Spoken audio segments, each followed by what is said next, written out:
Hello, my name is Dr. Vincent Esposito, and welcome to this lecture on nutrition and ovarian cancer. So, a little bit about myself before we get started. I am a doctor of chiropractic, and I also have a master's in human nutrition.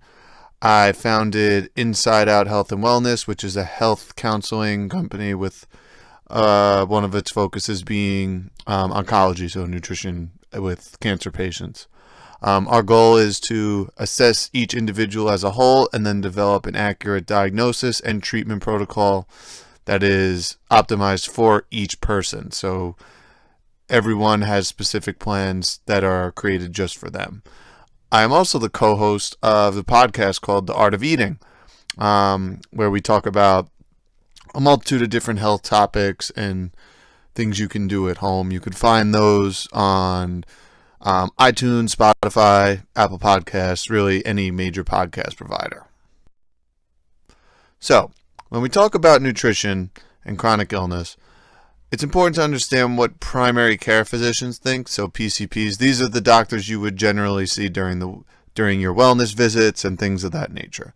So, 96% of PCPs believe that the U.S. healthcare system should place more emphasis on nutrition in treating chronic diseases, one of which is being cancer. 94% believe nutrition plays a major role in prevention and treatment. And 67%, so 2/3, believe their patients would benefit from nutritional services and or specific nutritional products or supplements. Now, I like starting here with this quote from Walter Willett. I think it really is powerful when we're talking about nutrition and lifestyle medicine. So, the major determinants of most important diseases are dietary and lifestyle factors. If we are to truly enhance the well-being of our patients, lifestyle medicine needs to be at the core of good practice. So really a lot of it's going to be about changing habits and creating changes in your own life to improve your health long term. So when we're talking about ovarian cancer, there are some statistics, and I pulled up some of the most recent ones I could find. So according to the American Cancer Society, they estimate that in the year 2019, about 22,500 women will receive a new diagnosis of ovarian cancer, and almost 14,000 women will die from the disease.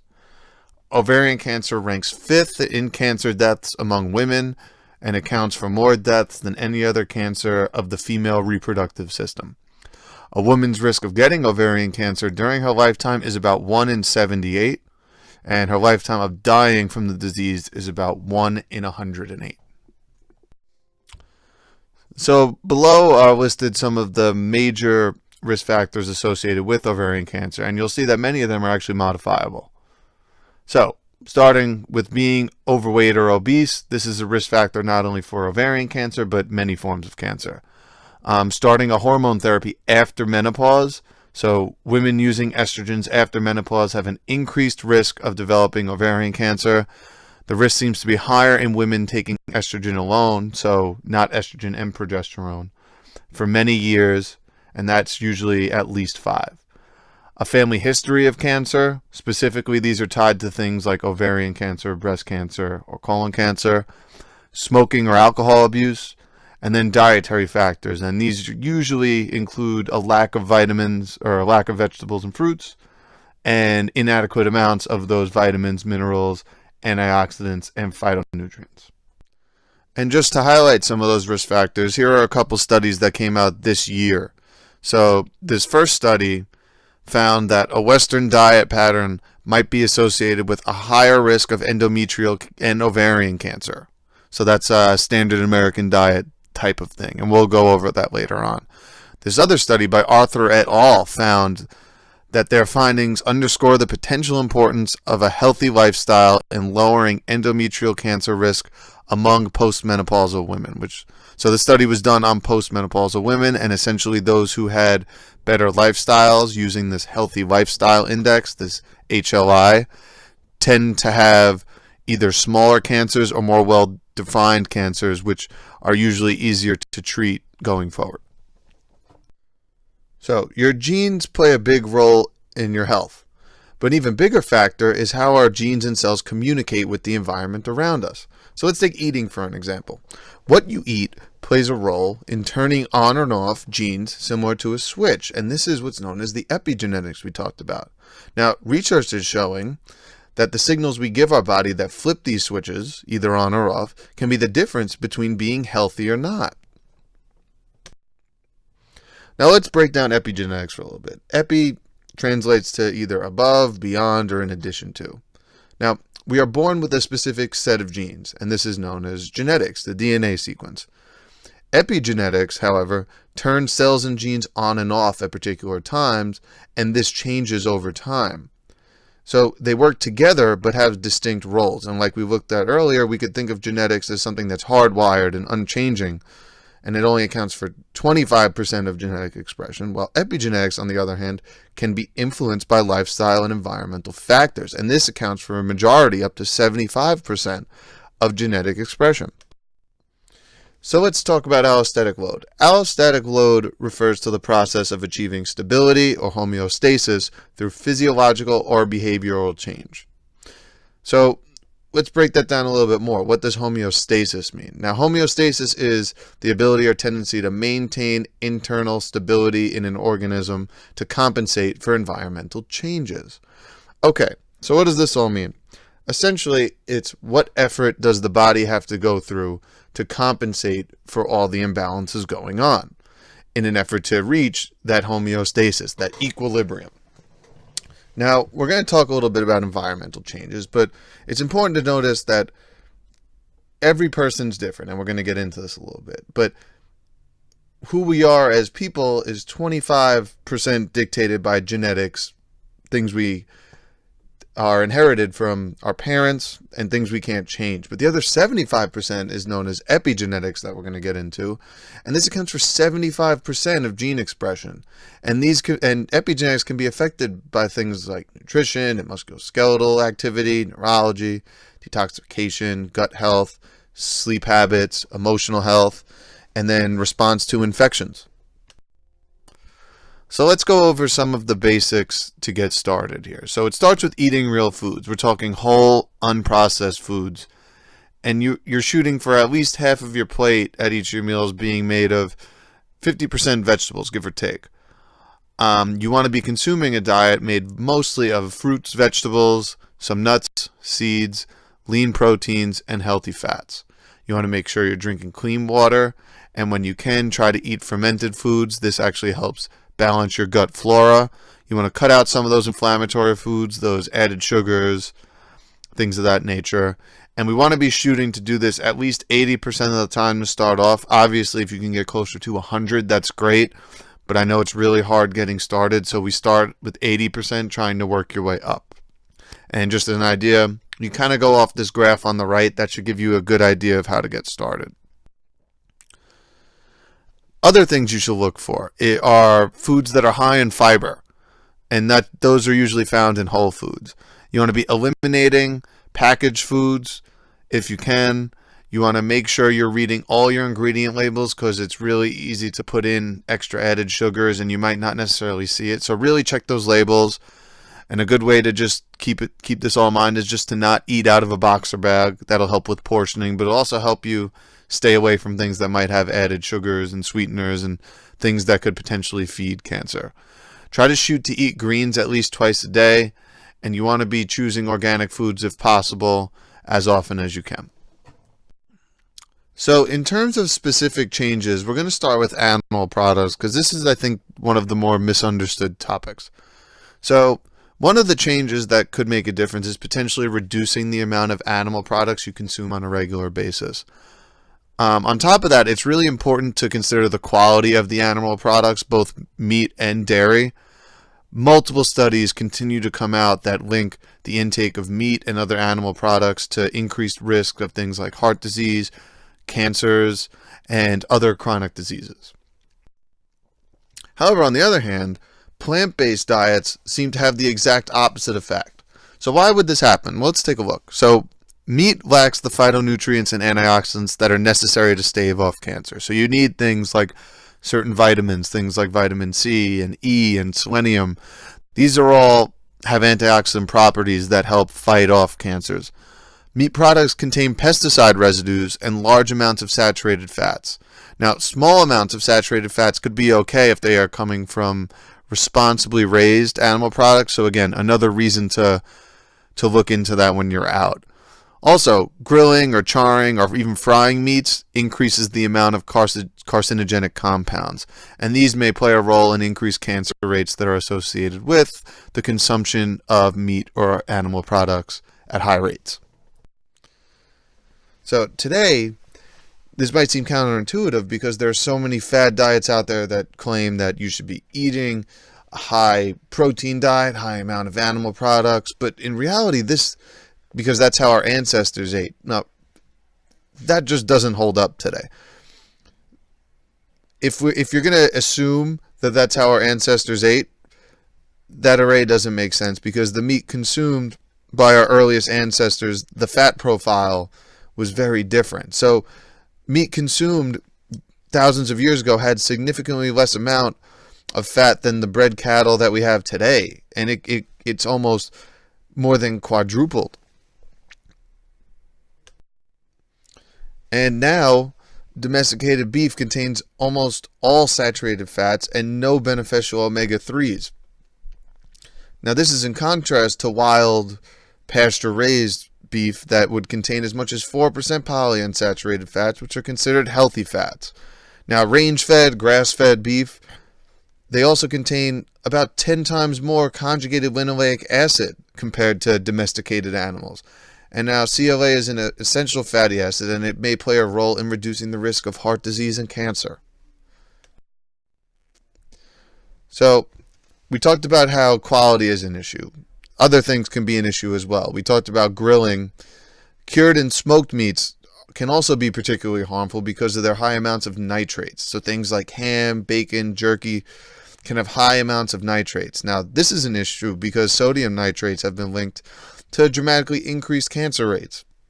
Sodium nitrates are used, they're a preservative, so that's why they tend to be very popular in the food industry. They will keep food from spoiling. Nitrates also seem to have a negative effect on children and increasing the risk of the rates of childhood cancers, things like leukemia and lymphoma and brain cancers. Another study found that children who eat the most bacon, sausage, and ham are 3 times as likely to develop lymphoma. Another study found that children who eat ground meat once per week are twice as likely to develop acute lymphocytic leukemia compared to those who don't. And that same study found that those who eat 2 or more hamburgers per week triple their risk for a type of leukemia known as acute lymphocytic leukemia.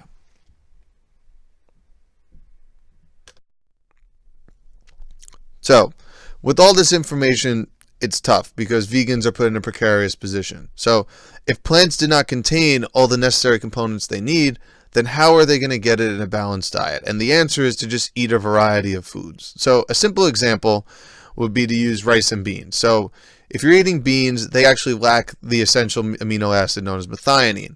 Rice, on the other hand, lacks the essential amino acid lysine. But if you eat them together, you're actually going to get the full amount of essential amino acids that you need for a healthy diet.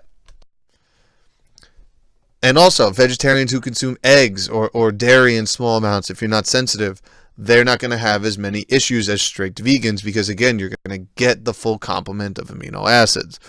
Strict vegans need to be really wary of this. So, again, along with the B12 in terms of vitamins and minerals, make sure you're varying your food intake often enough so you're making sure you're getting all the amino acids you need in a healthy lifestyle.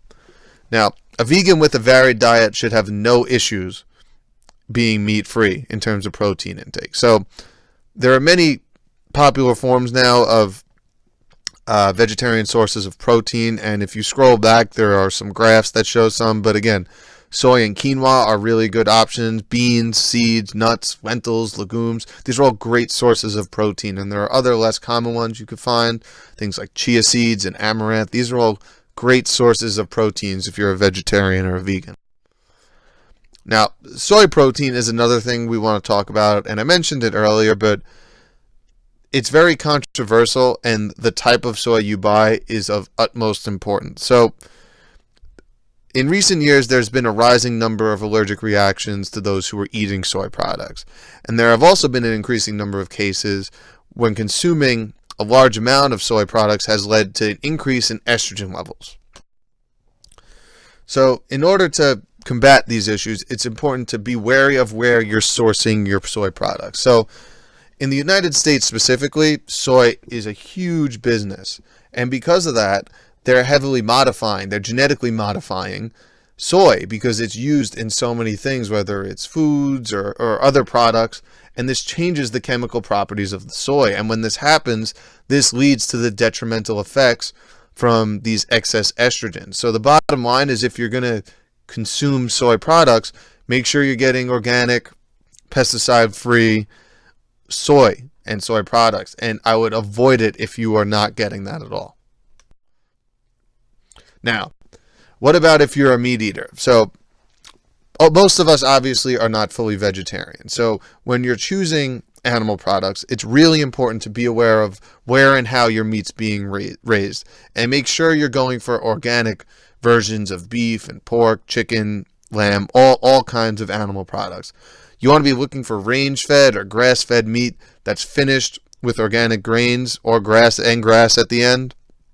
The easiest way to figure this out is to go to your local farmer's market and ask them how they source their meat. If you live in a city like I do, the best thing to do is to go to your local butcher shop or where you buy your animal products and ask the butcher there how their meat is sourced. And I think many are more than happy to give you the answers you're looking for. So if you're eating low amounts of fish, it's important to eat more, especially if fatty fish, because they contain a much better profile of omega-3 fatty acids. Another thing to make sure of when you're going to buy fish is you want to look for cold water deep sea fish. They're higher in fat-soluble vitamins and mineral content, especially minerals like selenium, iodine, and magnesium, and omega-3 fatty acids. You want to avoid farm-raised fish if possible, because they're fed the same corn and soy-based foods that land animals are fed, believe it or not. And again, they're treated with these pesticides and antibiotics, and we ultimately become what we eat. So it's really important to make sure we're vetting our animal sources when we're choosing foods to eat. So eggs. Eggs are a great source of protein. They're the most nutrient-dense and perhaps the most economical form of animal protein out there.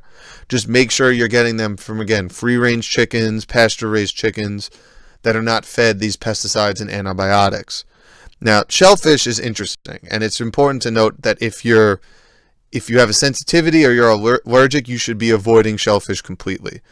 However, if you're not sensitive, it's a good source of protein, and you could think of things like scallops and clams, mussels, lobster, crabs, oysters.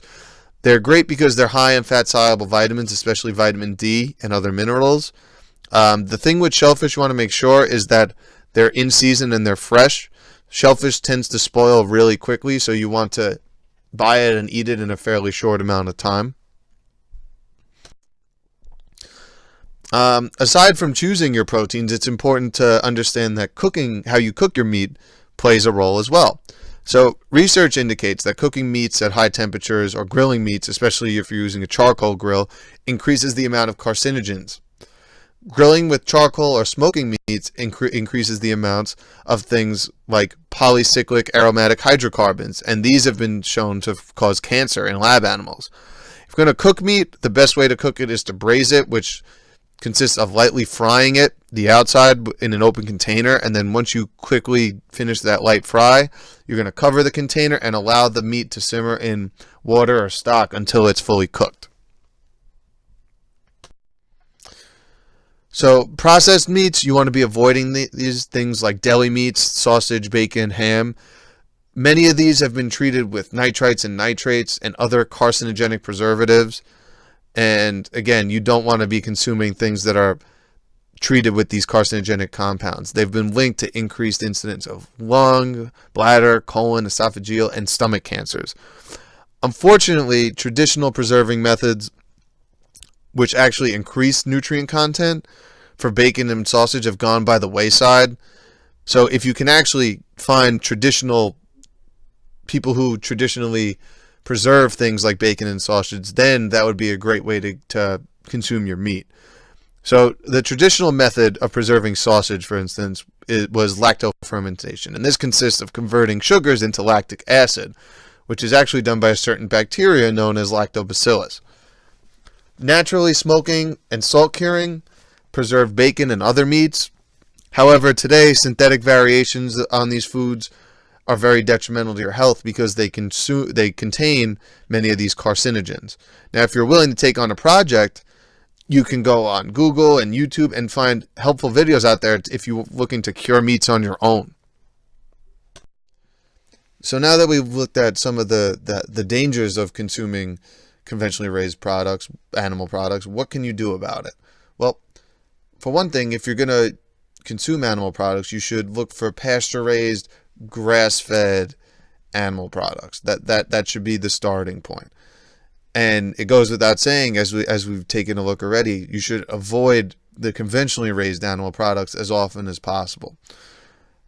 Another thing that you should do is limit dairy consumption, especially for adults.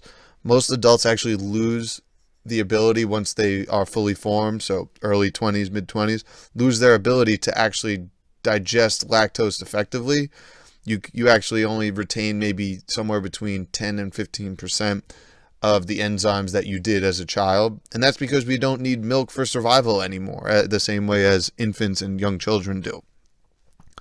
Avoid processed meats and deli meats. These are usually packed with preservatives and additives. And again, generally you're not getting these from organically raised animals. So they're going to still contain the antibiotics and other additives as well.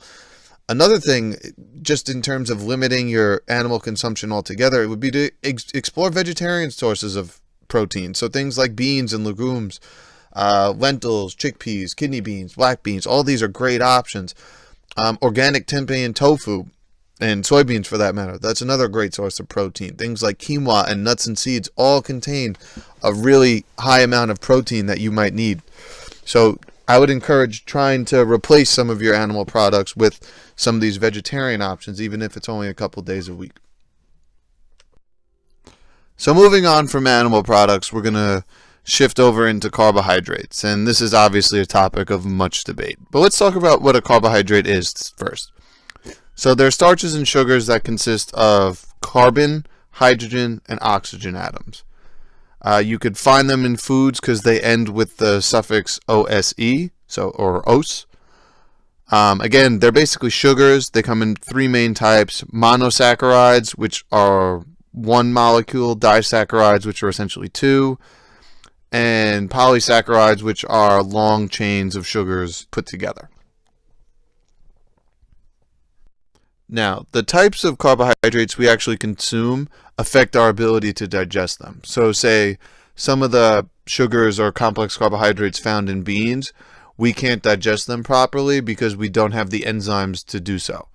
Now, that doesn't mean they're useless. So these sugars actually feed certain bacteria in the gut. So there essentially could be a form of prebiotics that help feed the beneficial bacteria.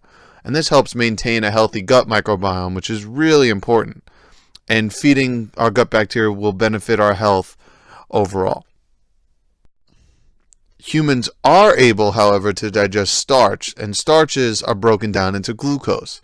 Now, glucose is the body's preferred source of energy. In fact, we crave glucose so much that we have mechanisms that are designed, as you can see in this chart on the right, that are needed to convert even fats and proteins into glucose if we happen to run out in the body. So once carbohydrates enter the small intestine, they're broken down into glucose, and then they're used up as immediate energy where it is needed.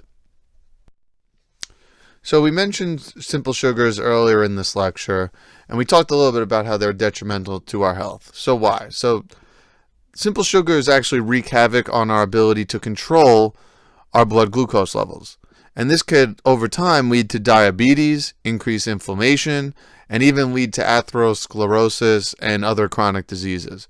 You can find these in things like white flour products, refined sugars, and other sources of refined carbohydrates. So if they're getting refined, chances are they have high amounts of simple sugars.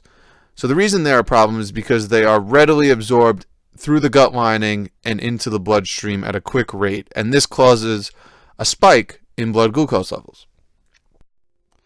So when we eat carbohydrates, our body ends up releasing insulin in response to it.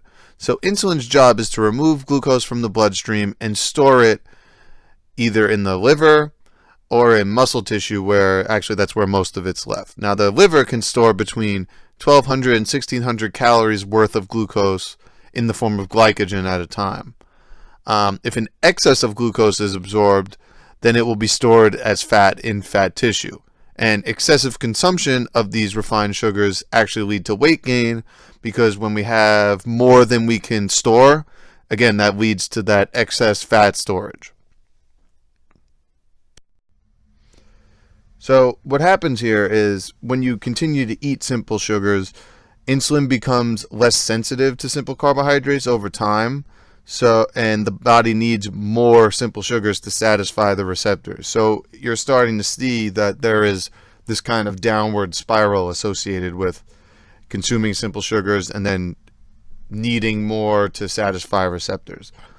The main reason, and this is the main reason, that simple sugars and refined sugars lead to type 2 diabetes and insulin resistance. Now, insulin resistance is the state in which the body's muscles, liver, and fat tissues do not adequately respond to insulin in the blood. And that's due to insulin not being as effective in the same amounts. So in response to when you're eating these processed sugars, the pancreas needs to create even more insulin to get the same effect it would under normal circumstances. And this habitual consumption of high sugar content foods over time wears the pancreas out and leads to dysfunction of what is known as the beta cells in the pancreas. And the beta cells are responsible for producing insulin. Now, in a state of insulin resistance, the liver will inappropriately release glucose into the bloodstream.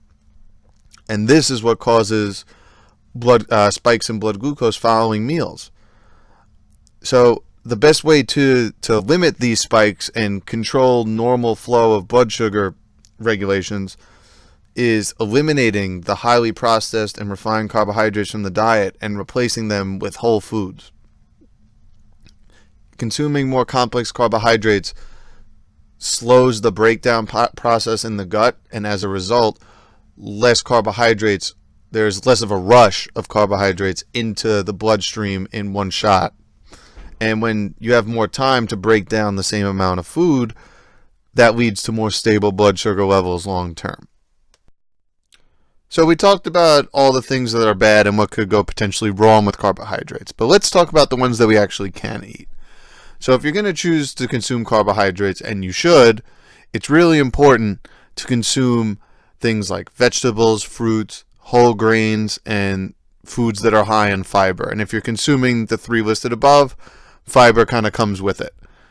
Variety is also really important, so I like to tell patients to eat the rainbow. The reason for this is because it's much easier to incorporate all the micronutrients and phytochemicals in high enough amounts to provide us with all the different vitamins and nutrients we need. It also gives our gut bacteria the fuel they need to thrive, and we talked about that with fiber before. So fiber is really important for that. When you're choosing these, make sure you're sticking to organically raised vegetables and fruits and grains as well. The reason being they're safer, they have greater nutrient contents, they are not destructive to the gut because they don't contain pesticide residues or potential antibiotic residues. And it's really important to get that out of the way, and it's less toxins we have to deal with long term. Now, if you don't know which ones to buy or not when it comes to organic, there's actually lists that exist on the Environmental Working Group's website, ewg.org. You can Google them. They're known as the Clean 15 and the Dirty Dozen. So basically, ones on the Clean 15, they're going to be ones that you might be able to purchase conventionally, while if they're on the Dirty Dozen, you definitely want to be purchasing organically grown produce. Now, if you happen to have a gluten sensitivity, which isn't celiac disease is very different, and if you have that, you should be staying away from gluten long term. But if you have a sensitivity, you can look for things like sprouted grains or sour leavening, so things like sourdough bread, fermented grains. These all neutralize phytic acid, and phytic acid is a substance that is responsible for slowing the absorption of really important minerals. So things like magnesium, iron, calcium, and zinc. These actually make the grains more digestible. So they're good options if you maybe have a gluten sensitivity. These are worthwhile options. So you can get a good idea of which carbohydrates to avoid by simply taking a look at that picture in the bottom right. But let's go over some other things you might want to look for. So you want to be avoiding products that have been treated with pesticides or herbicides or even antibiotics. Again, these could all lead to issues in us down the road. You want to be avoiding GMO grains, genetically modified grains. They potentially contain exotic proteins that are not found naturally, and they could cause harm to the digestive tract, and this leads to things like IBS, potential food sensitivities, chronic inflammation, and other issues. You want to also avoid other things. Again, look at the picture on the right, but things like candies, sodas, fast food, energy drinks, junk food, chips, and anything that has a product or an ingredient that you cannot now pronounce in a product. Generally, these are fillers or added sweeteners that are not going to be beneficial to your health. So moving on, we talked about fats a little bit, so let's go a little bit further into it. Now, fats play an integral role in developing the ideal meal plan for anyone. However, it's just as important to incorporate the right kinds of fats in addition to the right number of them. So a diet too high in fat, which is usually considered higher than 30% of your total calories per day, is linked to many different forms of cancer, especially when those fats are saturated and high in cholesterol. So the goal of an ideal meal plan should be to increase the consumption of monounsaturated fatty acids and omega-3 fatty acids, while simultaneously decreasing the intake of omega-6 fatty acids, trans fatty acids, and saturated fats. Now, the optimal omega-6 to omega-3 ratio should be 1:1.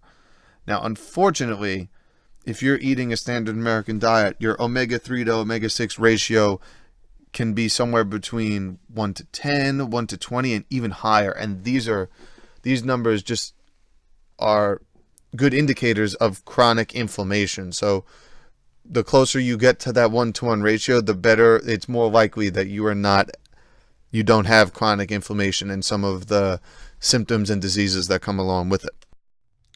Now, if we take a look at the standard American diet, and we mentioned this earlier in the lecture, it tends to have higher amounts of refined sugars, refined carbohydrates, which we already went over, but also things like vegetable oils and hydrogenated oils. And these are really bad for our health long term. They set up a bad environment inside our bodies. So we've talked about the issues it can have with the gut bacteria. It also drains us of many vitamins and minerals that we need to function properly. And again, think about the fact that every cell is wrapped in a coating of mostly fat. So if we're consuming poor quality fats, these get incorporated into the cell membrane of each of our cell membranes.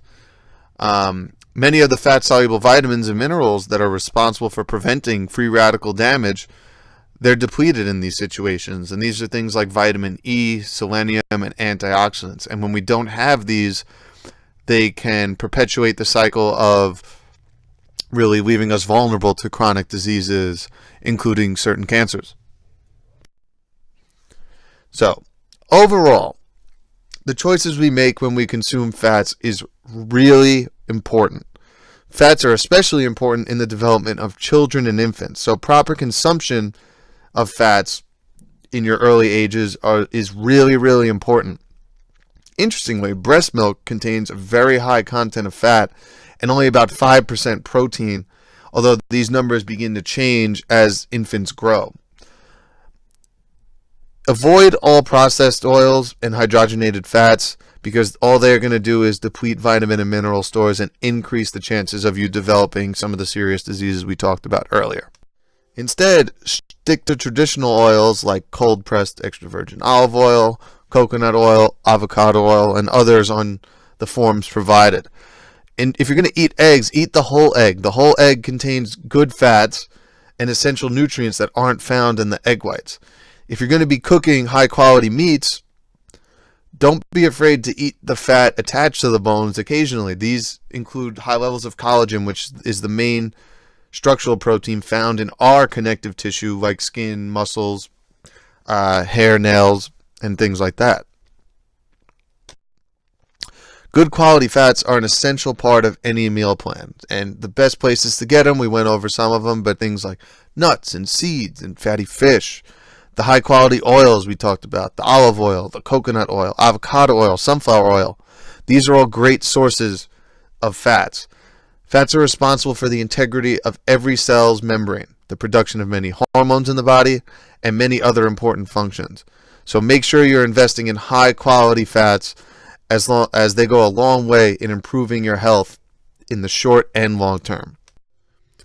So now that we've gone over some of the basics, I brought up 2 studies that actually showed links between what we're eating and ovarian cancer specifically. So let's go over this first one by Platon et al. It was only done a few years ago in 2016. What they found was that there was improved survival in those who essentially ate the most fiber compared to those who ate the least amount of fiber.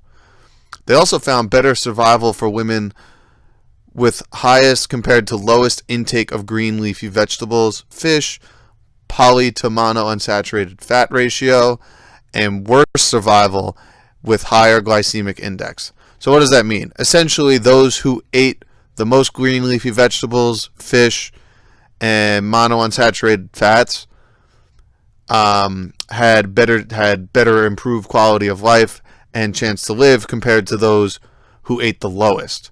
And they also fared better than those who ate more foods with higher glycemic index scores. So the associations they observed between healthy components of diet pre-diagnosis and ovarian cancer survival raised the possibility that dietary choices after diagnosis may improve survival.